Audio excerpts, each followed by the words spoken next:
అందరికీ నమస్కారం. Welcome you all back to this video 2. ఇందులో మనం 72వ శ్లోకానికి ఉన్న ఆధ్యాత్మిక అంతరార్థాన్ని తెలుసుకుందాము. మరి సాయి మేడంని ఇన్వైట్ చేసుకుందాము. Over to you Sai madam. రెండవ అధ్యాయము 72వ శ్లోకము. ఏషా బ్రాహ్మీ స్థితిః పార్థ నైనాం ప్రాప్య విముహ్యతి స్థిత్వా స్యామంతకాలేపి బ్రహ్మనిర్వాణమృచ్చతి. Thank you madam. ఈ ఆఖరి శ్లోకమైన 72వ శ్లోకంలో పరమాత్మ ఏం చెప్తున్నారో జాగ్రత్తగా అర్థం చేసుకుందాము. ఇక్కడ అర్జునుణ్ణి పార్థ అని సంబోధిస్తున్నారు. పార్థ, ఓ అర్జున, ఏషా ఏది, బ్రాహ్మీ స్థితి అంటే బ్రహ్మ సంబంధమైన స్థితి అంటే ఉనికి ఏదైతే ఉందో, ఏనాం దీనిని, ఏంటది బ్రాహ్మీ స్థితిని, ప్రాప్య పొంది, నా విముహ్యతి విమోహమును అంటే అజ్ఞానములో పడడు, అంత్యకాలే అవి అంటే అంత్యకాలమునందు కూడా అంటే మరణానికి దగ్గర సమయములో అయినా సరే, అస్యాం ఈ స్థితి అందు, ఇక్కడంతా కూడా స్థితి దేని గురించి చెప్తున్నారంటే బ్రాహ్మీ స్థితి గురించి చెప్తున్నారు. స్థిత్వా ఉన్నవాడు, బ్రహ్మ నిర్వాణం బ్రహ్మానందాన్ని అంటే మోక్షాన్ని, రుచ్యతి పొందుతున్నాడు అని మనకి ఈ శ్లోకం ద్వారా పరమాత్మ తెలియజేస్తున్నారు. ఏంటది, దాని అర్థం ఏంటో చూద్దాం. ఓ పార్థ, దీనినే బ్రాహ్మీ స్థితి అంటారు. ఈ బ్రాహ్మీ స్థితిని పొందినవాడు మరల ఎన్నటికీ కూడా ఈ మాయా లేదా అజ్ఞానములోనికి జారుకోలేడు. మరణ సమయమునందు కూడా ఇట్టి స్థితి యందు ఉన్నవాడు మోక్షమును పొందుచున్నాడు. ఇక్కడ కొద్దిగా క్లారిఫికేషన్ చేసుకోవాల్సింది ఏంటి అంటే, మనకి చాలా మంది యంగర్ ఏజెస్ లో ఉన్న వాళ్ళు కూడా, ఇంక్లూడింగ్ మై సెల్ఫ్, నేను కూడా ధ్యాన పరిచయం చెయ్యాలి అని అడిగినప్పుడు అదే చెప్పాను. పెద్దవాళ్ళు అయిన తర్వాత ఒక 70-80 years వచ్చిన తర్వాత కదా ఇవన్నీ చేయాల్సింది, నేను చేయను అన్నాను ఫస్ట్. ఆ అది ఇక్కడ ఏం చెప్తున్నారు పరమాత్మ అంటే, చాలా మంది అనుకునేది కూడా ఏంటి అంటే, మరణ సమయంకి వచ్చినప్పటికీ, లేకపోతే చనిపోయిన తర్వాత భగవద్గీత పాటలు పెట్టడం, అంటే ఆ ఇంట్లో ఎవరో చనిపోయారని తెలియచేయటం, ఇవన్నీ కూడా మన అజ్ఞానంలో చేసే పనులు.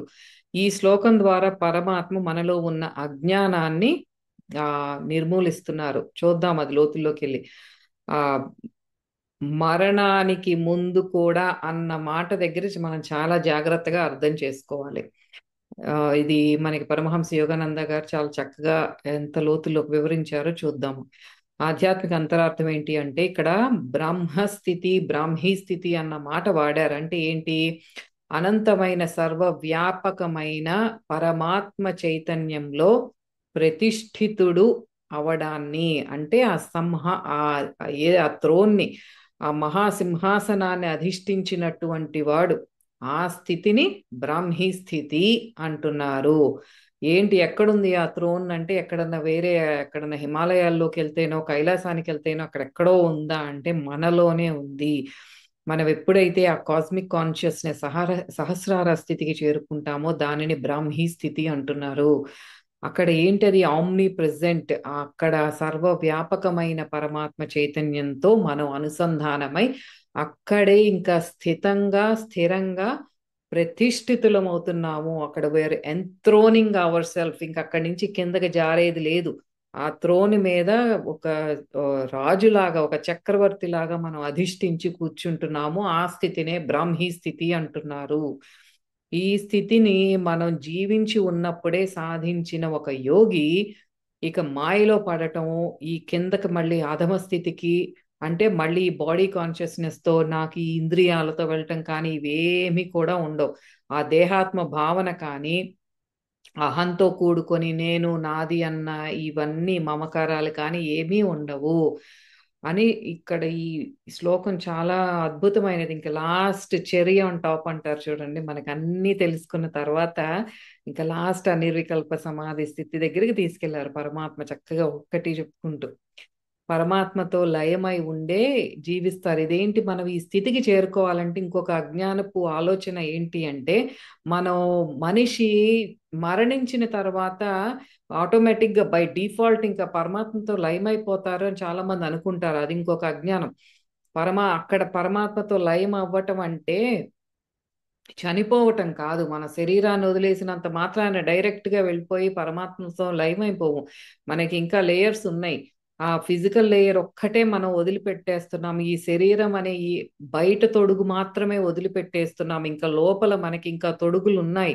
సూక్ష్మ శరీరం ఉంది, కారణ శరీరం ఉంది. ఆ సూక్ష్మ శరీరంతో ఆ మనసు ఉంది. ఆ మనసులో సంకల్ప వికల్పాలు కానీ కోరికలు కానీ మన లోపల ఉన్న మనోభావాలు భావోద్వేగాలు అన్నీ చక్కగా మూట కట్టుకొని ఈ జన్మలో ఏదైతే మనం ఈ మనకి ఇక్కడ ఫకీర్లో బాబా చాలా చక్కగా వివరిస్తారు దీని గురించే.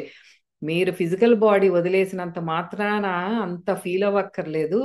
మీరు చక్కగా ఇక్కడ ఏదైతే మీరు భరించలేము అనుకుంటున్నారో మీ పరిస్థితులు, ఒక ఆరోగ్య సమస్య కావచ్చు, పిల్లల వల్ల సమస్య కావచ్చు, భర్త కానీ భార్య కానీ అత్తమా ఏదైనా సరే, ఏ సమస్య అయినా సరే మీకు ఎంత బాధ కలిగించేదిగా కనిపిస్తుందో దీనికి ఎన్నో రెట్లు ఎక్కువగా మీ సూక్ష్మతలాల్లో అనుభవిస్తారు. జాగ్రత్త, మీరు ఈ శరీరంతో ఉన్నప్పుడే, ఇక్కడ ఉన్నప్పుడే ఇవన్నీ కూడా క్లియర్ చేసుకోండి. మీరు ఏం సాధన చేస్తారో తెలియదు, ఏ మార్గాన్ని పట్టుకుంటారో తెలియదు, కానీ ఏ రోజు గార్బేజ్ ఆ రోజు బయట డిస్పోజ్ చేసేయండి. కంపు కంపు చేసుకోవద్దు. మనకి ఇంట్లో మన అన్ని ఆ వెజిటబుల్స్ కట్ చేసిన చెత్త కానీ అన్నీ కూడా ఆ పైల్ అవుతోంది అనుకోండి, గార్బేజ్ మనకి ఆ డస్ట్బిన్ అంతా నిండిపోతూ ఓవర్ఫ్లో అవుతున్నప్పుడు ఏంటి ఇల్లంతా కూడా కంపు కొడుతుంది. అట్లాగే మనం ఎప్పుడైతే ఈ భావాలని ఒకళ్ళేదో అన్నారని లోపల పెట్టుకొని లోపల అవే మననం చేసుకుంటూ అవే ఆలోచనలు రిలీజ్ చేస్తున్నామో మన మానసిక క్షేత్రం ఏదైతే ఉందో అది కూడా అలాగే అది దుర్గంధం అన్నమాట, భయంకరమైన కంపు కొడుతూ ఉంటుంది. అదే మనల్ని ఇక్కడే భరించలేకపోతున్నాము అంటే మనకి ఇంకా ఆత్మతలాల్లోకి వెళ్ళినప్పుడు దాని ప్రభావం ఇంకా ఎన్నో రెట్లు ఎక్కువ ఉంటుంది. కానీ మీరు పరమాత్మతో just because you left your physical body you are not going to merge with the divine consciousness. అక్కడ ఏమి మన పరమాత్మతో లయం అవ్వము. అది క్లియర్ గా తెలుసుకోవాల్సింది. అది అజ్ఞానంతో అదొక మనకి ఒక బిలీఫ్ ఉంది, అది కాదు.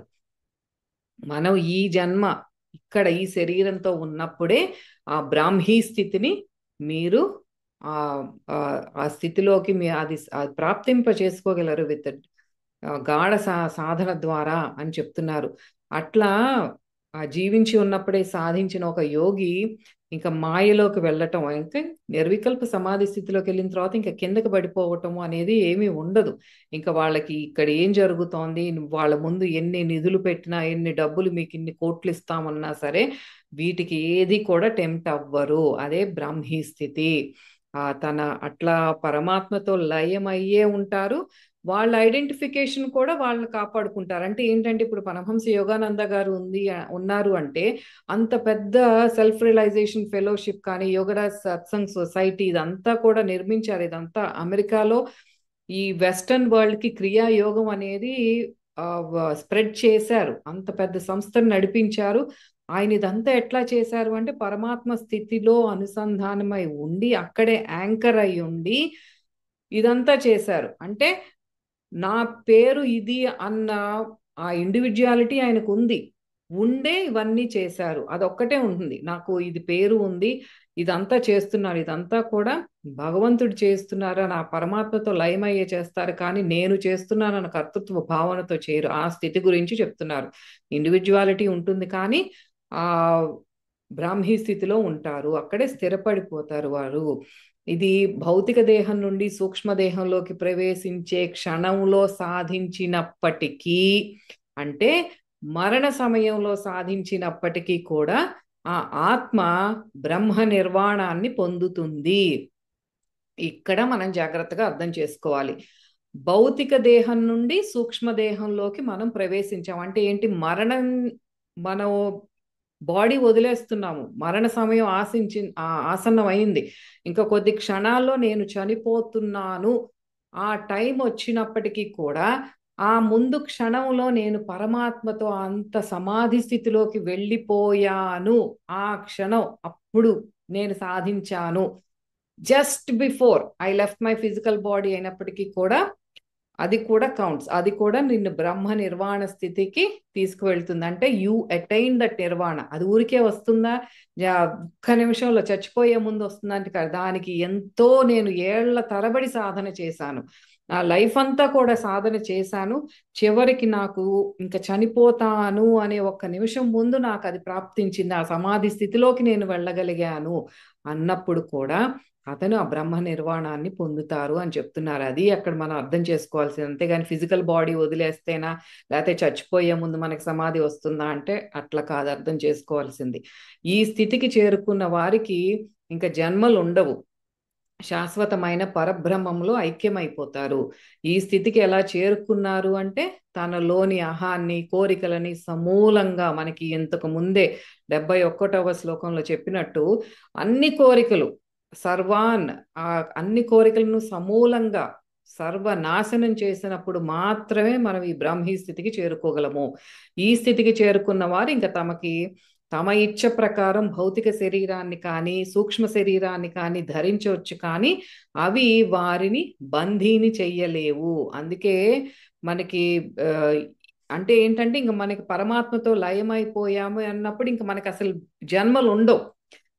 కానీ ఎప్పుడైతే మళ్ళీ సంకల్పించుకొని నేను ఈ భూమి మీదకు వచ్చి నేను అందరినీ ఆ స్థితికి తీసుకువెళ్ళాలి అని, ఒక గురువులాగా రావాలి అని సంకల్పిస్తే గనక డెఫినెట్గా మహనీయులు అందుకే జన్మలు తీసుకుంటారు. తీసుకొని మనకి ఒక గురువు కింద కానీ, ఇప్పుడు శంకరాచార్యుల వారు కానీ ఎంతో మంది మహనీయులు జన్మ తీసుకొని వచ్చి మనకు ఆ టైంకి ఏం కావాలి అనేది, ఏ బోధలు మనకు ఆ సమయానికి అవసరం అనేది మనకి ఇచ్చి వెళ్తూ ఉంటారు మహనీయులు జన్మలు. వాళ్ళకి ఏంటంటే కర్మబంధాలు ఉండవు. ఆ చక్రంలో నుంచి వాళ్ళు ఎప్పుడో బయటకు వచ్చేసారు. మన కోసం మనను ఉద్ధరించడానికి వాళ్ళు ఆ జన్మలు తీసుకుంటారు. అదే మనకి అర్థం చేసుకోవాల్సింది. ఒకసారి లయం అయిపోయిన తర్వాత ఇంకా వాళ్ళకి ఆ జన్మలు ఉండవు అనమాట. మరణ చక్రం, ఈ కర్మ చక్రంలో నుంచి బయటకు వచ్చేసారు. అందుకే శ్రీకృష్ణ పరమాత్మ అర్జునుడికి ఇలా చెప్తున్నారు ఏమని? ఎవరైతే ఇంద్రియ భోగాల పట్ల కోరికలను త్యజిస్తాడో, ఫస్ట్ పాయింట్ ఇంద్రియ భోగాలు, ఆ సెన్స్ ఆబ్జెక్ట్స్ మీద ఆ టెంప్టేషన్స్ కానీ కోరికలు కానీ అన్నిటినీ త్యజిస్తాడో, ఇంద్రియార్థాలు అంటే సెన్స్ ఆబ్జెక్ట్స్ పట్ల అనాసక్తతో అంటే అన్అటాచ్డ్గా ఉంటాడో, వాటి మీద ఎటువంటి ఆసక్తి లేదు, అలా ఎవరైతే ఉంటారో, అహంతో కానీ దేహాత్మ భావనతో కానీ నేను నాది అనే భావన కానీ ఇవన్నిటినీ విడనాడినప్పుడు శాశ్వతమైన ఆనందాన్ని పొందుతాడు. దాన్నే బ్రాహ్మీ స్థితి అంటే అనంతంలో స్థిరపడిన స్థితి, నిర్వాణ స్థితి, కైవల్య స్థితి, మోక్ష పదము, నిర్వికల్ప సమాధి స్థితి, ఈ అన్ని రకరకాల పేర్లు అన్నమాట. ఆ స్థితిని ఎప్పుడు పొందుతాడు అంటే ఇంద్రియ భోగాల పట్ల ముందు కోరికలు లేవు, ఆ అన్అటాచ్మెంట్ అంటే అనాసక్తత, ఏం చూసినా సరే నాకు ఎటువంటి ఆసక్తి కలగట్లేదు. తరువాత అహంతో నేను నాది అనే భావన, ఈ దేహాత్మ భావన ఏదీ లేదు. అటువంటి వారే బ్రాహ్మీ స్థితిని పొందుతారు. ఈ అంతిమ స్థితిని రుచి చూసిన వారికి ఇంకా అన్ని కోరికలు వెంటనే మరి ఆ శాశ్వతమైన తృప్తిని చెందుతారు. ఇంకా అటువంటి ఈ బాహ్య కోరికలే ఉండవు. ఇంకా వాళ్ళకి ఫైనల్ గోల్ రీచ్ అయిపోయారు అనమాట. అది రుచి చూసిన వాళ్ళకి ఇంక ఇవేమీ పట్టవు, బాహ్యంగా ఉన్నవేవి కూడా.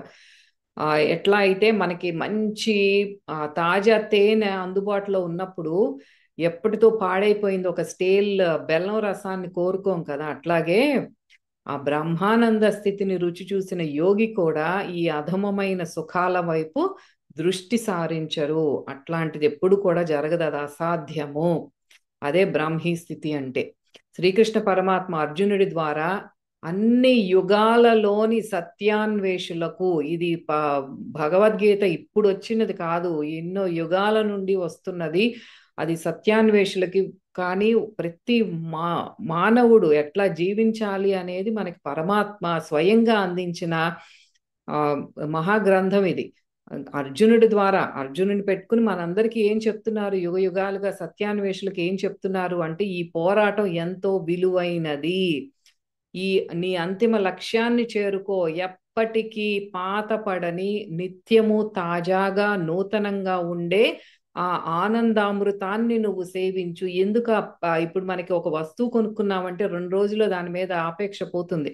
ఏ ఏ నగైనా కానీ, చీరైనా కానీ, ఒకసారి కట్టుకుంటాం, 2 సార్లు కట్టుకుంటాం, తర్వాత అబ్బా పద్దాక ఇదేనా అని దాని మీద బోర్ కొడుతుంది, మళ్ళీ కొత్త దానికి వెళ్ళిపోతాం.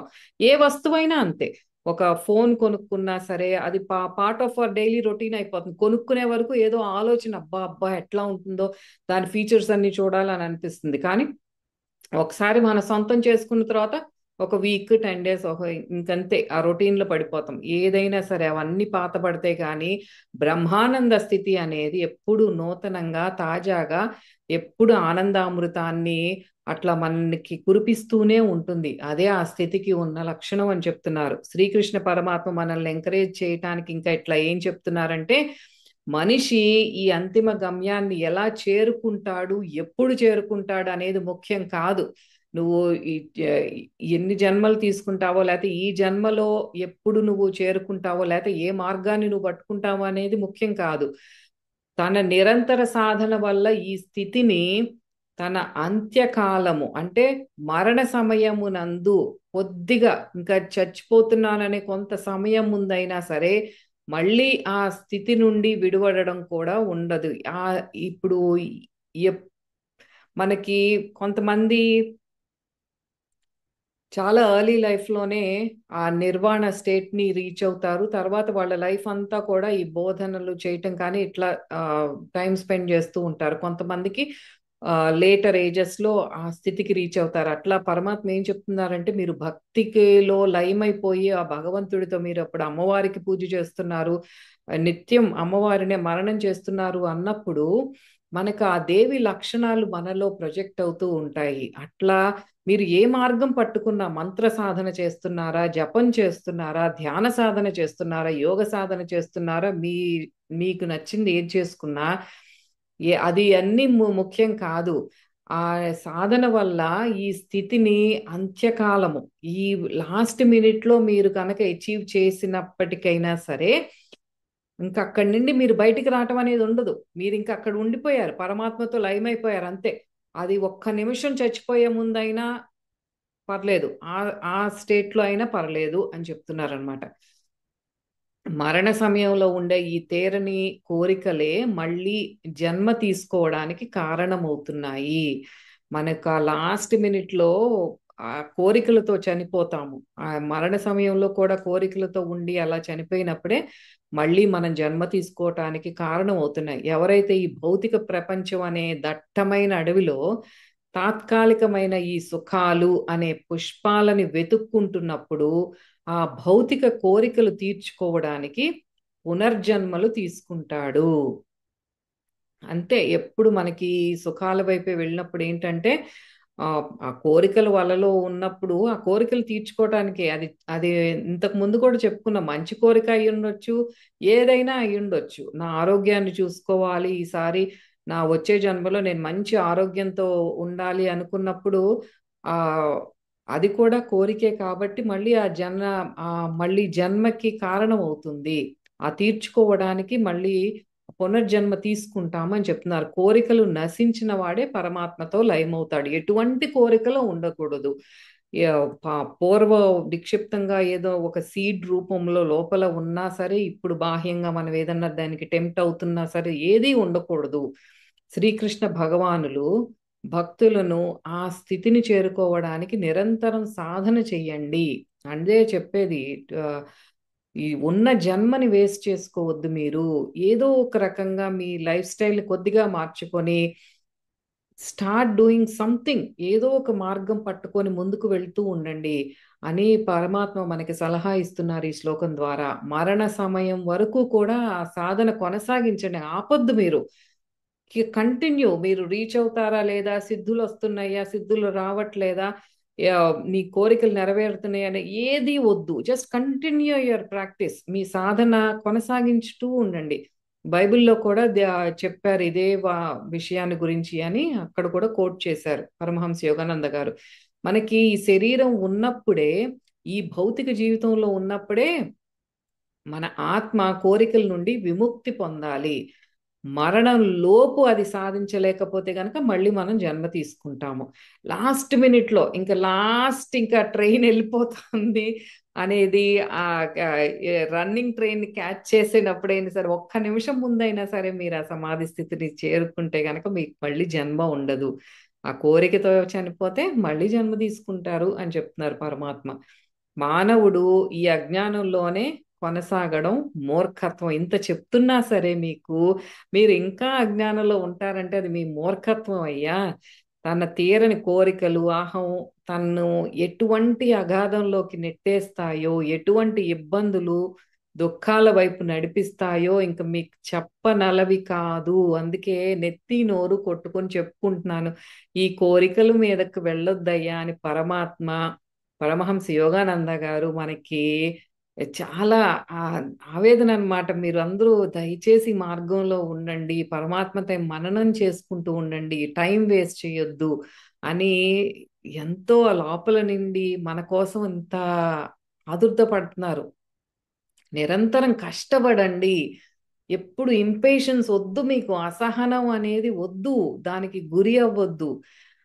మనం ఆ అంతిమ గమ్యానికి, అంతిమ స్థితి అయినటువంటి ఆ బ్రాహ్మీ స్థితిని ప్రాప్తింప చేసుకున్నప్పుడు, ఎలా అయితే దశాబ్దాల తరబడి తాళం వేసిన ఒక చీకటి గదిలోకి వెలుగు ప్రవేశిస్తే ఆ చీకటి వెంటనే మాయమైపోతుందో, మన కష్టాలు కూడా ఆ చీకటిలో మటుమాయమైపోతాయి. మనమేమో ఒక కష్టాన్ని తీర్చుకుంటా అంటే ఒక బ్యాండేడ్ వేసుకుంటున్నాం మనం అంతే. కష్టాలు తీర్చుకోవటం అంటే మనం ఏం చేస్తామంటే, ఒక సమస్య వచ్చింది, దాని ఏదో రకంగా ఏదో ఒక టైం బట్టి అది హీల్ అయిపోతుంది. అదేం అట్లా సమస్య అనేది అట్లాగే ఉండిపోదు.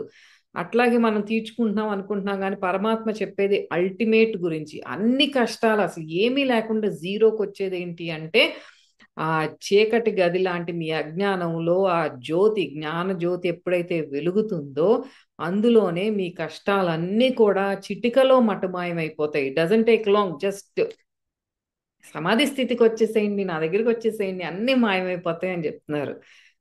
అది మనకి 72వ శ్లోకంలో పరమాత్మ మనందరినీ, నాలో లయమైపోయింది అయ్యా, మీకు ఎటువంటి కష్టాలు ఉండవు, ఎందుకింత మూర్ఖంగా ఉంటున్నారు, అసహనం వద్దు, నిత్యం సాధన చేస్తూ ఉండండి. మీకు ఏ స్థితిలో ఉన్నా సరే, మీరు ఏ జాబ్ చేస్తున్నా, ఏ పనులు చేస్తున్నా, గృహిణి అయినా, ఆ, ఒక గృహస్థుడైనా, ఉద్యోగాలు చేసుకుంటున్నా, ఏదైనా సరే నన్ను మననం చేసుకుంటూ ఉండండి. నా ద్వారానే మీరంతా నేను మీ ద్వారా చేస్తున్నానని ఎటువంటి కర్తృత్వ భావన లేకుండా, లోపల మననం అంతా నా గురించే ఉండాలి. ఏది పరమాత్మ తత్వాన్నే మనం మననం చేస్తూ, ఎటువంటి కర్తృత్వ భావన లేకుండా పని చేస్తూ, ఆ పనిలో నుండి మళ్ళీ ఏ ఫలాపేక్ష లేకుండా చెయ్యండి. ఇదే మనకి కీ పాయింట్స్. మనం నేర్చుకునేది ఏంటి అంటే, ఈ స్టేట్ లోకి మనం రావాలి. ఈ స్థితి, మనం చేసుకునే నిత్యమైన ఈ నిత్య కార్యకలాపాలు ఏవైతే ఉన్నాయో ఆ స్థితిలో ఉండి మీరు చేసుకోగలగాలి అంటే కొద్దిగా సాధన కావాలి నాన్న. ఊరికి వచ్చేది కదా, మరి ఆ స్థితి రావాలి అంటే కొద్దిగా యోగ సాధన, ధ్యాన సాధన, మీరు ఏం చేస్తున్నారో ఆ సాధన చేయండి, గాఢత్వం పెంచుకోండి. ఆ యోగం అనేది రావాలి. మంత్ర సాధన చేస్తున్నామంటే మనం ఏ భగవంతుడిని, ఏ దేవుణ్ణి మన గురించి ఆ మంత్రం జపిస్తున్నామో ఆ దేవుళ్ళలో మనం లయమైపోయేటట్టు ఉండాలి ఆ సాధన. అదే యోగం అంటే. ఆ యోగం ప్రాప్తించేటట్టు ఉండాలి, అంత గాఢంగా ఉండాలి మన సాధన. అది మనకి కీ పాయింట్స్ ఇక్కడ పరమాత్మ చెప్పేది. కోరికలు వద్దు, అన్ని అటాచ్మెంట్స్ వద్దు, కర్తృత్వ భావన వద్దు, ఫలాపేక్ష వద్దు, ఈ మోహం ఇదన్నీ వద్దు. Just be with yourself, be in the present moment, be with me అంటున్నారు పరమాత్మ. ఆ, అయితే దీంతో మనకి సాంఖ్యము పూర్తయింది. మరి మనం ఈ లాస్ట్ క్లోజింగ్ ప్రేయర్, ప్రతి అధ్యాయానికి చివర క్లోజింగ్ ప్రేయర్ ఒకటి ఉంటుంది. అది మరి మేడంని ఇన్వైట్ చేసుకొని అది పాడించుకొని, మరి ఒక అప్పుడే స్కూల్ బెల్ కొట్టేసినట్టు పరిగెత్తొద్దు. దాని తర్వాత కొంచెం ఒక 2 నిమిషాలు మాట్లాడతాను, తర్వాత you can leave. Over to you Sai madam. ॐ तत्सदिति श्रीमद्भगवद्गीतासु उपनिषत्सु ब्रह्मविद्यायां योगशास्त्रे श्रीकृष्णार्जुनसंवादे साङ्ख्ययोगो नाम द्वितीयोऽध्यायः। Thank you madam. ఓం తత్సత్. ఇది ఉపనిషత్ సారము, బ్రహ్మ విద్య, యోగ శాస్త్రము, ఉపనిషత్ శాస్త్రము, ఉపనిషత్ సారము అయినటువంటి మనకి శ్రీకృష్ణ భగవానులకి అర్జునుడికి జరిగిన సంవాదం, అంటే కాన్వర్సేషన్ లాగా అందించబడిన శ్రీమద్ మహాభగవద్గీత. ఈ మహాగ్రంథములో 2వ అధ్యాయమైన సాంఖ్యము మరియు యోగము సంపూర్ణము. ఆదరిస్తున్న మీరందరికీ కూడా చాలా చాలా thanks, many many thanks, who ever is supporting. అయితే చిన్న హోంవర్క్. మనం కర్మయోగము జనవరి 1 నుంచి మొదలు పెడతాను. ఒక గ్యాప్ తీసుకుంటున్నాను ఫర్ వేరియస్ రీజన్స్. జనవరి 1 నుండి మనం కర్మయోగం మొదలు పెట్టుకుందాము. ఈలోపు మీకు ఇంట్రెస్ట్ ఉంటే కనుక వాట్సాప్ గ్రూప్లో జాయిన్ అవ్వచ్చు. అందులో కొద్దిగా ఈ సాంఖ్యము మరియు యోగం, ఈ 2వ చాప్టర్ కొద్దిగా రివైజ్ చేస్తాను. కొన్ని ఇంపార్టెంట్ శ్లోకాస్ మళ్ళీ రివైజ్ చేసుకొని కర్మయోగంలోకి అడుగు పెడదాము. అయితే ఈ గ్యాప్లో హోంవర్క్ ఏంటంటే, స్థితప్రజ్ఞుని యొక్క లక్షణాలు ఏమిటో తెలుపమని అర్జునుడు 54వ శ్లోకంలో 4 ప్రశ్నలు వేశాడు. ఏంటిది అది? స్థితప్రజ్ఞస్య కా భాష సమాధిస్తస్య కేశవ. నాకు అది ఆన్సర్ చెప్పవా కేశవ? స్థితదీహి కిం ప్రభాషేత, కిం ఆసీత, వ్రజేత కిం అని క్వశ్చన్స్ అడిగాడు అర్జునుడు. అయితే ఈ పరమాత్మ అక్కడి నుండి 55వ శ్లోకం నుండి, బికాజ్ అర్జునుడు యాస్ దోస్ క్వశ్చన్స్, అర్జునుడు అడిగిన ప్రశ్నలకి సమాధానంగా 55వ శ్లోకం నుండి చెప్పనారంభించారు. అయితే మరి కా భాష, అతని లక్షణాలు ఏమిటి అని అడిగిన అర్జునుడి క్వశ్చన్కి ఏ శ్లోకాల ద్వారా పరమాత్మ దానికి ఆన్సర్ చెప్పారు. ఇవన్నీ కూడా పరమాత్మ అర్జునుడు వేసిన క్వశ్చన్కి ఆన్సర్స్ చెప్పారు. మనం చక్కగా వింటున్నాం. 2వ ప్రశ్న కిం ప్రభాషేత, అంటే ఇతరులు పలకరిస్తే బదులు చెప్పే రీతి ఏమిటి, ఎలా పలుకుతాడు తను అని కిం ప్రభాషేత 2వ ప్రశ్న. 3వ ప్రశ్న కిం ఆసీత, ఏ రీతిగా ఉంటాడు, తన రీతి ఏంటి, ఎలా తను ఉంటాడు అనేది కిం ఆసీత. నెక్స్ట్ 4th క్వశ్చన్ వచ్చేసి వ్రజేత కిం, ఎట్లు సంచరించును అనేది 4వ ప్రశ్న.